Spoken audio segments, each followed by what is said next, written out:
Hello guys, welcome back to my channel. So guys, me phone pay profile ని ఇలా ఉన్న profile ని ఇలా అయితే అప్డేట్ చేసుకోవచ్చు. సో ఇది ఎలా చేశానో మీకు అయితే లైవ్ లో చేసి చూపిస్తాను. సో కొత్త వాళ్ళు ఎవరైనా వస్తే మన ఛానల్ ని సబ్స్క్రైబ్ చేసుకోండి. సో ఇంకా లేట్ లేకుండా టాపిక్ లోకి అయితే వెళ్ళిపోదాం. సో ఫస్ట్ మీ ఫోన్ పే అయితే ఓపెన్ చేయండి. సో ఫోన్ పే అయితే ఇంటర్ఫేస్ ఇలా ఉంటుంది. సో ఇక్కడ మనకి పైన స్టార్టింగ్ లో ప్రొఫైల్ అయితే కనిపిస్తుంది కదా, దాన్ని అయితే క్లిక్ చేసుకోండి. మనకి ఇలా అయితే ఓపెన్ అవుతుంది. సో ఇక్కడ మనకి చిన్న యారో అయితే ఉంది కదా, దాన్ని అయితే క్లిక్ చేసుకుంటే మనకి ఇలా అయితే ఓపెన్ అవుతుంది. సో ఇక్కడ మనకి pencil icon and camera icon అయితే ఉంటుంది. సో పెన్సిల్ మీద క్లిక్ చేస్తే మన నేమ్ అనేది ఎడిట్ చేసుకోవచ్చు. సో కెమెరా మీద క్లిక్ చేస్తే మన ప్రొఫైల్ పిక్ అనేది అప్డేట్ చేసుకోవచ్చు.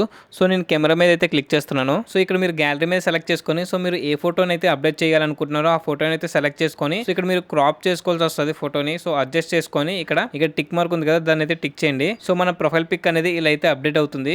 సో మీకు బ్యాక్ వచ్చి కూడా చూపిస్తాను. సో మీరు ఇక్కడ చూడొచ్చు, ప్రొఫైల్ పిక్ అనేది అప్డేట్ అయింది. సో ఇలా అయితే మన ప్రొఫైల్ పిక్ అనేది చేంజ్ చేసుకోవచ్చు. సో వీడియో అయితే ఇంతకేసి మీకు ఈ వీడియో కానీ ఇన్ఫర్మేటివ్ అనిపిస్తే మన ఛానల్ ని సబ్స్క్రైబ్ చేసుకోండి. మీకు ఏమైనా ఫోన్ పే రిలేటెడ్ గా ఏమైనా డౌట్స్ ఉంటే కానీ మన ఇన్స్టాగ్రామ్ లో మెసేజ్ చేయండి. సో ఇన్స్టాగ్రామ్ లింక్ వచ్చి మన డిస్క్రిప్షన్ లో అయితే ఇచ్చా. సో మీరు నాకు అక్కడ నుంచి అయితే మెసేజ్ చేయొచ్చు. సో వీడియో అయితే ఇంతకేసి మళ్ళీ కలుద్దాం ఇలాంటి ఇంకో వీడియోతో. Until then take care, bye.